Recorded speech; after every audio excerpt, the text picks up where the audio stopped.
대림절 세 번째 주일 주님의 전에서 또한 온라인으로 예배드리는 모든 성도님들께 주님의 기쁜 소식이 풍성히 넘치기를 간절히 축복합니다.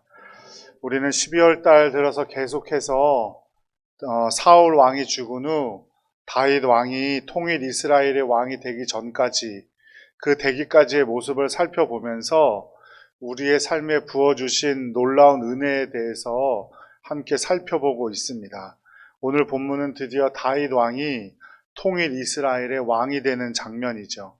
사울이 죽자 유다 지파를 제외한 11개 지파가 아브넬을 통해서 사울의 네 번째 아들이었던 이스보셋을 왕으로 삼고 다윗을 대적하기 시작했어요. 이스보셋이 네 번째 아들인데 첫 번째, 두 번째, 세 번째 형들은 모두 전쟁터에서 죽었기 때문에 자연스럽게 이스보셋이 왕이 될 기회가 된 거죠. 그런데 이스보셋은 사울 왕 다음에 왕이 자신이 아니라 다윗 왕이었다는 사실을 이미 알고 있었을 거예요. 그럼에도 불구하고 자기가 있어야 할 자리, 자기가 해야 할 행동 하지 못하고 자기 마음대로 행동하고 있죠. 제가 지난주에 이런 것들을 뭐라 그랬죠? 뭘 몰라서 그랬다고요? 자기 주제를 몰라서 그런 거예요. 자기 주제를 몰라서. 자기가 어느 정도 위치에 갈 만한 사람인지를 알지 못했기 때문에 이스보셋은 자신에게 돌아올 왕관을 거절하지 않았어요. 그리고 그때 당시에 실권은 다 누가 지고 있었다고요? 아브넬이라는 신하가 다 가지고 있었어요.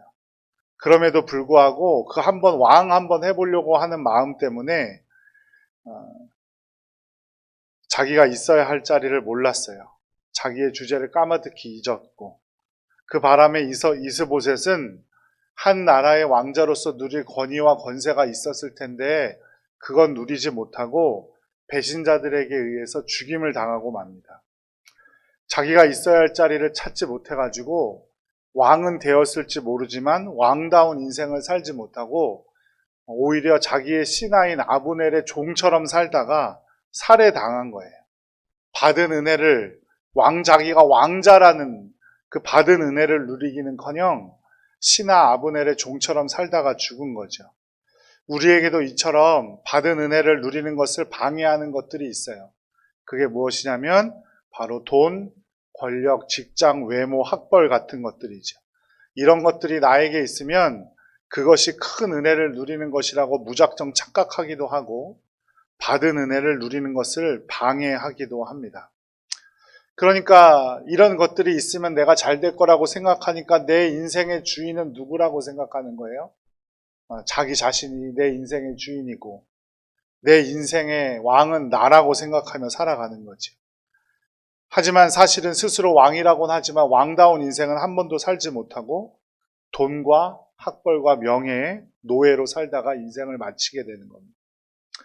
이스보셋의 본명이 이스바알이에요. 바알의 사람이란 뜻인데 우상의 노예, 돈의 노예, 세상의 노예로 살아가고 있는 우리의 모습을 잘 보여주고 있는 인물이 바로 이스보셋입니다.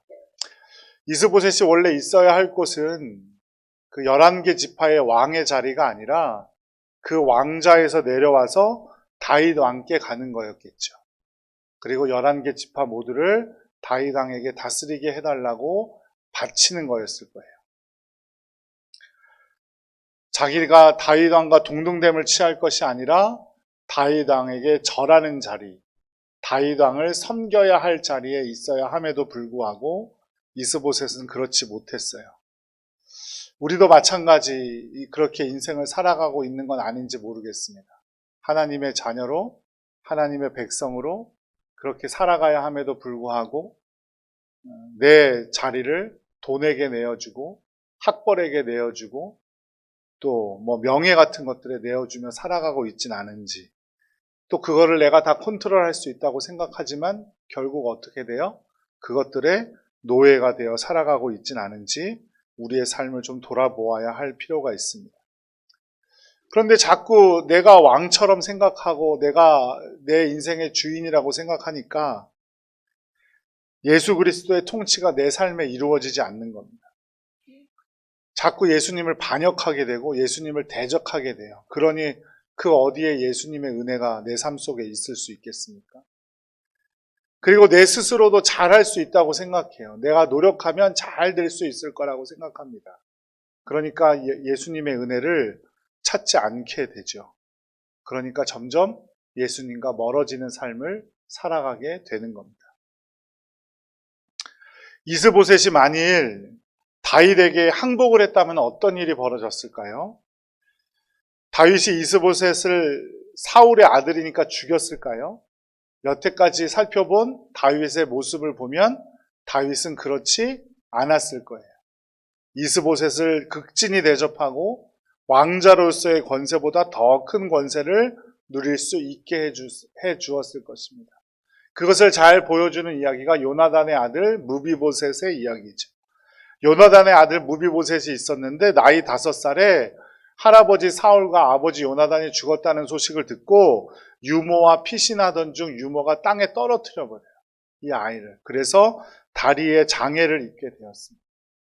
이 무비보셋을 다윗은 찾아서 자비를 베풀고 왕의 음식과 왕의 옷을 내어줘요.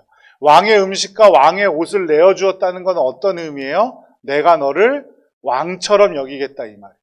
그러니까 다른 신하들, 다른 백성들도 무비보셋을 어떻게 섬기라는 거예요? 왕처럼 섬기라는 거예요. 이런 이야기들을 보면 다윗은 사울과 맺은 언약도 기억했어요. 그러니 분명히 이스보셋도 극진히 섬겼을 거예요. 이스보셋에겐 그것이 살 길이었을 거예요. 다윗을 섬기고 다윗을 자신의 왕으로 모시면 이스보셋은 더 평안한 삶을 살 수 있었을 겁니다. 그런데 이스보셋은 그렇게 하지 못했고 이스보셋이 죽자 다윗을 찾아온 사람들이 있었어요. 사무엘하 5장 1절 2절 함께 읽어보겠습니다. 이스라엘 모든 지파가 시작. 이스라엘 모든 지파가 헤브론에 이르러 다윗에게 나와 이르되 보소서 우리는 왕의 한 골육이니이다. 전에 곧 사울이 우리의 왕이 되었을 때에도 이스라엘을 거느려 출입하게 하신 분은 왕이시었고 여호와께서도 왕에게 말씀하시기를 내가 내 백성 이스라엘의 목자가 되며 내가 이스라엘의 주권자가 되리라 하셨나이다 하리라. 모든 지파라고 되어 있는데 모든 지파 사람들이 다 올 수는 없었을 테고 3절 말씀에 기록된 것처럼 모든 지파를 대표할 수 있는 장로들이 나왔겠죠. 그 장로들이 뭐라고 하고 있습니까? 우리 5장 2절 후반절 말씀을 한번 보면 내가 내 백성이 이스라엘의 목자가 되며 내가 이스라엘의 주권자가 되리라 하셨나이다. 이게 누가 했다는 말이에요? 하나님께서 다윗에게 하신 말씀이라는 거죠. 그것을 다른 지파들의 장로들이 이미 알고 있었다는 거예요. 그럼에도 불구하고 이들은 이스보셋을 섬기느라 다윗에게 찾아오지 못하고 있었던 거죠. 하지만 이스보셋이 죽자 이들은 다윗을 찾아와서 다윗을 왕으로 받들겠다고 얘기했고 다윗에게 기름을 부어 왕으로 삼고 드디어 통일 이스라엘 왕국이 이루어진 겁니다. 그게 바로 다윗이 유다 지파, 그 단 하나의 지파의 왕이 된 지 7년 6개월 만의 일이고 다윗의 나이가 37세 되었을 때 일이다라고 성경은 말하고 있죠. 그런데 잘 생각해 보세요. 성경의 3장 1절에 뭐라고 기록하고 있어요? 다윗의 집안은 점점 더 강성해지고 사울의 집안은 점점 쇠락해지더라 이렇게 말씀하고 있거든요. 그러니까 이들이 마땅히 자기가 왕으로 모셔야 할 다윗 왕을 찾아와서 다윗 왕에게 절했기 때문에 이들은 통일 이스라엘의 번영을 경험할 수 있었던 거예요. 이스라엘 역사상 가장 큰 영토를 이룬 사람은 솔로몬이지만 가장 강성한 나라를 이룬 사람은 누구예요? 다윗 왕이죠. 다윗 왕을 계속해서 대적하고 있었더라면 이들이 그 큰 이스라엘의 백성이 될 수 있었을까요? 그 놀라운 제국의 국민이 될 수 있었을까요? 그렇지 못했을 거예요. 계속해서 사울의 집안을 섬겼더라면 전쟁을 경험했어야 되고 사울의 집안이 점점 몰락해가는 것을 지켜보면서 몰락해가는 나라를 붙들고 있었겠죠. 하지만 이들은 늦었지만 자신들이 마땅히 있어야 할 자리에 다윗을 모셨고 하나님께서 허락하신 왕으로 다윗을 모시고 살아가기로 한 거예요. 그러자 그 놀라운 번성과 그 큰 강대국의 힘을 경험하며 자랑스럽게 살아갈 수 있게 되었다는 거죠. 이스라엘의 백성의 왕이 다윗 왕이라면 그럼 지금 우리에게는 왕이 누구겠습니까? 예수님이죠. 우리는 마땅히 예수님을 섬기고 그분을 나의 주인으로 모셔야 합니다. 내가 마땅히 절해야 할 분께 절하고 마땅히 섬겨야 할 분을 섬길 때 우리가 받은 은혜가 넘치게 되는 줄로 믿으시기 바랍니다. 예수님은 우리가 믿기 전부터 이미 우리에게 은혜를 베풀어 주셨어요. 그 은혜를 사도 바울은 이렇게 말합니다. 빌립보서 2장 6절에서 8절 말씀 함께 읽겠습니다. 그는 근본 하나님의 본체시나 하나님과 동등됨을 취할 것으로 여기지 아니하시고 오히려 자기를 비워 종의 형체를 가지사 사람들과 같이 되셨고 사람의 모양으로 나타나사 자기를 낮추시고 죽기까지 복종하셨으니 곧 십자가에 죽으심이라. 십자가에서 죽으셨다. 하나님이신 그분이 사람의 모양으로 우리 곁으로 오셨고 우리 곁으로 오셔서 하신 일이 바로 십자가에서 죽으셨다는 거예요. 이게 바로 임마누엘의 은혜입니다. 마태복음 1장 23절 함께 읽죠. 보라, 처녀가 잉태하여 아들을 낳을 것이요 그의 이름은 임마누엘이라 하리라 하셨으니 이를 번역한즉 하나님이 우리와 함께 계시다 함이라. 하나님이 바로 함께 우리와 함께 하시는 은혜. 하나님께서 사람이 되셨대요. 왜 그렇게 되셨대요? 영원히 죽을 수밖에 없는 저와 여러분을 위해 이 땅에 오셔서 죽으시려고 사람이 되신 겁니다. 이 땅에서 영광스러운 삶, 부자의 삶, 권세 있는 삶을 위해서 이 땅에 오신 것이 아니라 저와 여러분을 위한 재물이 되기 위해 이 땅에 오셨다는 거예요. 어떤 사람도 심지어 부모님도 나를 위해 죽을 수는 있어도 나를 영원히 살게 하지는 못합니다. 내 가족들에게 장기 기증할 수 있어도 장기 기증한다고 영원히 삽니까? 그렇지 못하다는 거예요. 그러나 예수님께서는 나를 위해 자신의 목숨을 버리심으로 지금 구원하시고 영원히 살 수 있는 영원한 생명을 주셨어요. 그게 가장 큰 은혜예요. 그게 이미 우리가 받은 은혜라는 거예요. 그 받은 은혜를 넘치게 하려면 우리의 주인이 되시고 우리의 왕이 되시는 예수님을 예배하고 섬기고 예수님을 찾는 일에 열심을 해야 한다는 거죠. 예수님은 그것을 우리에게 강조하시고자 이 땅에 오셨는데 어떤 모습으로 오셨냐? 비천한 모습으로 오셨어요. 마태복음 1장에 보면 예수님의 족보가 나와요. 다윗의 후손이긴 했지만 그 혈통이 그렇게 자랑할 만한 혈통이 아니에요. 거기 보면 시아버지와 동침해서 아들을 낳은 다말이라는 여인도 있고요. 기생이자 이방 종교의 여사제였던 라합이라는 여인도 나오고요. 남편이 있는 여인을 간음한 다윗이라는 사람도 나오고요. 여러분의 족보에 이런 사람들이 있다고 생각하면 여러분들은 그걸 자랑스러워 하겠습니까? 그럼에도 불구하고 예수님은 우리를 위해 비천한 말구유로 오셨어요. 세상 가운데 비천한 가운데로 온 신이 있습니까? 비천한 가운데서 시작하는 종교는 없습니다. 왜 그렇게 오셨냐? 저와 여러분을 위해서입니다. 이 땅에 어떤 비천한 사람도 예수님보다 비천한 사람은 없다는 것을 보여주기 위해서 그런 모습으로 오신 거예요. 그래서 말구유에 태어나셨어요. 그래서 예수님이 이 땅에 오셨을 때 메시아가 오셨다는 좋은 소식을 처음 들은 사람들이 목자들이죠. 우리는 목자 하면은 푸른 초장에 이렇게 한가롭게 양 풀어놓고 나무 그늘에 탁 누워서 하프 같은 거 이렇게 키고 막 피리 같은 거 불고 있을 것 같지만 목자들은 안식일도 지킬 수 없어서 항상 유대인들에게 손가락질 받는 존재들이었어요. 그런데 주님께서는 그런 사람들에게 기쁨의 소식을 가장 먼저 전해주었습니다. 이사야서 9장 2절 말씀 한번 읽어보죠. 흑암에 행하던 백성이 큰 빛을 보고 사망의 그늘진 땅에 거주하던 자에게 빛이 비치도다. 구원자 되시는 예수님이 이 땅에 오신 사건을 이사야 선지자가 이렇게 예언한 거예요. 흑암을 행하던 백성들에게 빛이 비치고 사망의 그늘진 땅에 거주하던 자들에게 빛이 비치도다. 주님께서는 우리에게 그렇게 빛을 비춰주시고자 이 땅에 오셨습니다. 그것이 우리가 받은 은혜입니다. 우리가 어떤 사람들인지, 우리가 어떤 죄가 있는지 그런 것 따지지 않으시고 우리에게 은혜를 넘치게 하셨어요. 그렇다면 우리는 예수님을 더 잘 섬기고 예배해야 하는 일은 당연하지 않겠습니까?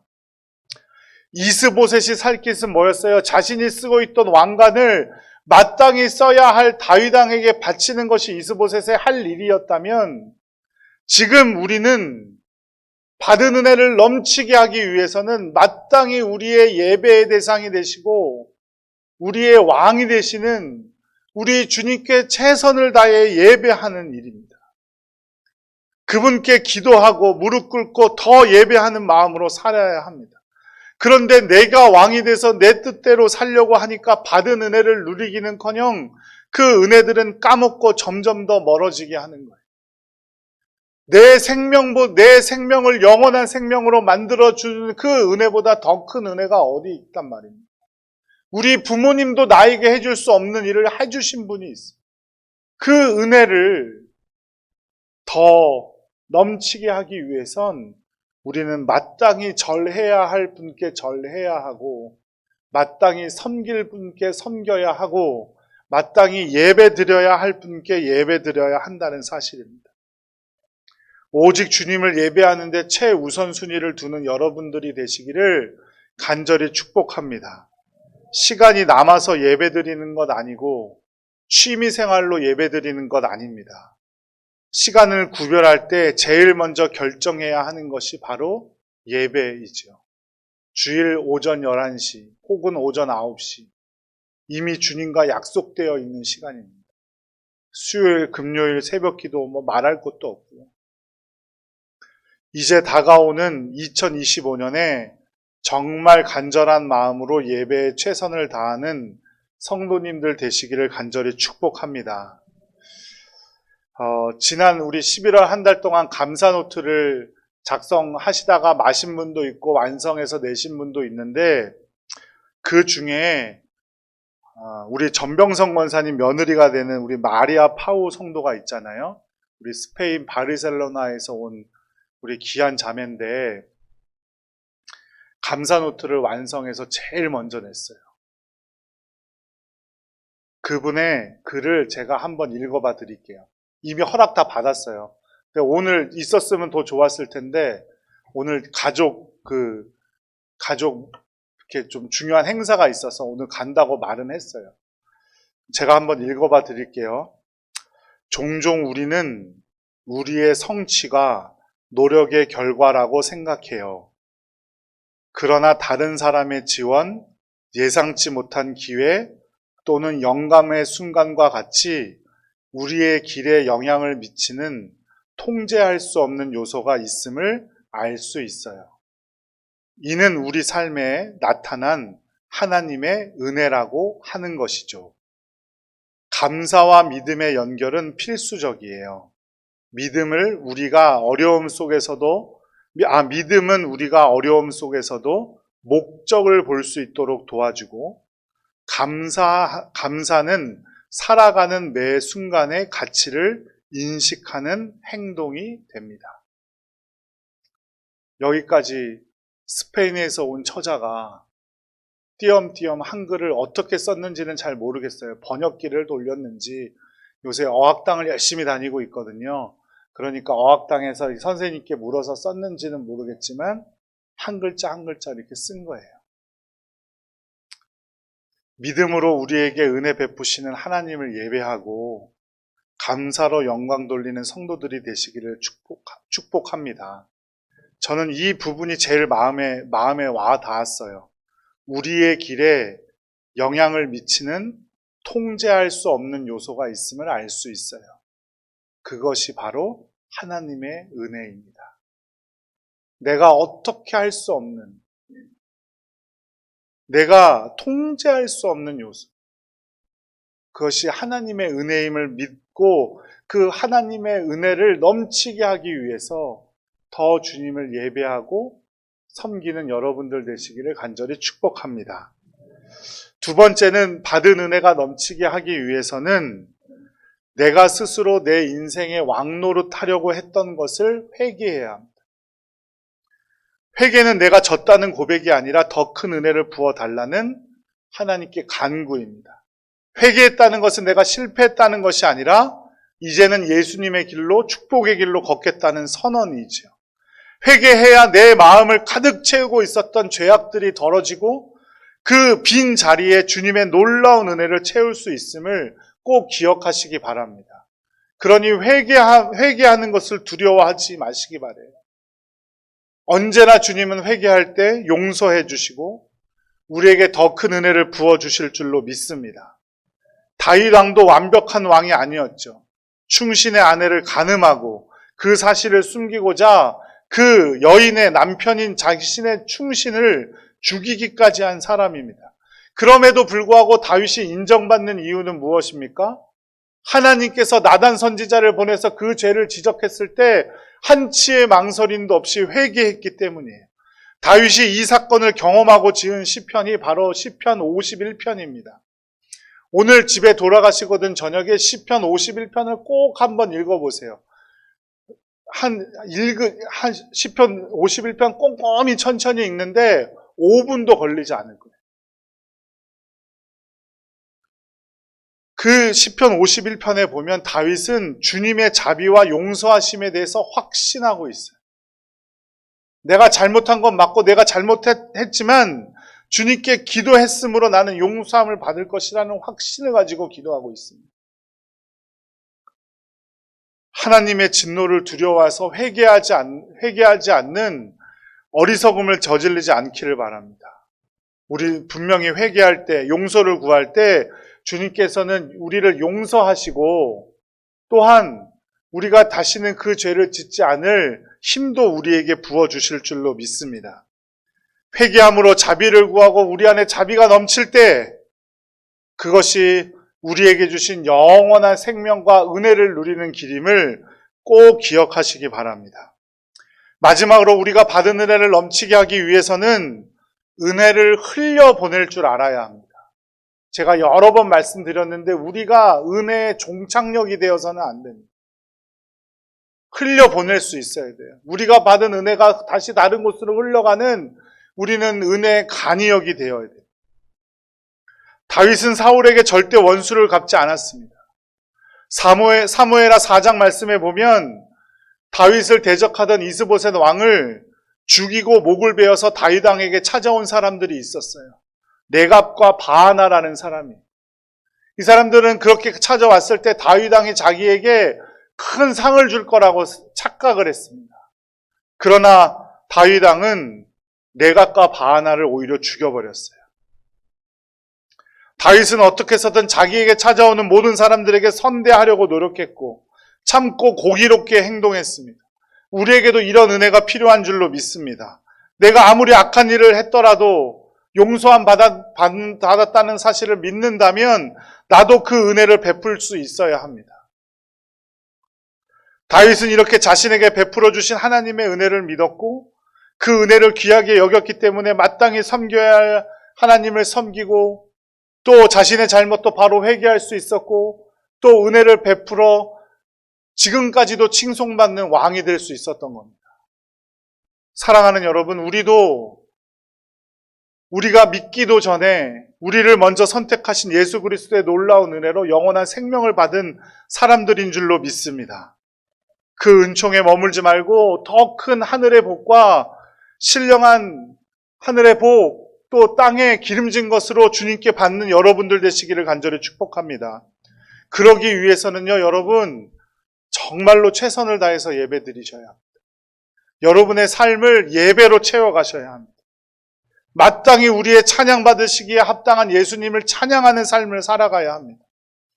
그리고 우리의 죄악들이 있다면 자비로우시고 우리를 긍휼히 여기시는 우리 주님께 회개하고 또 그 십자가 아래 내려놓는 모든 분들 되시기를 간절히 축복합니다.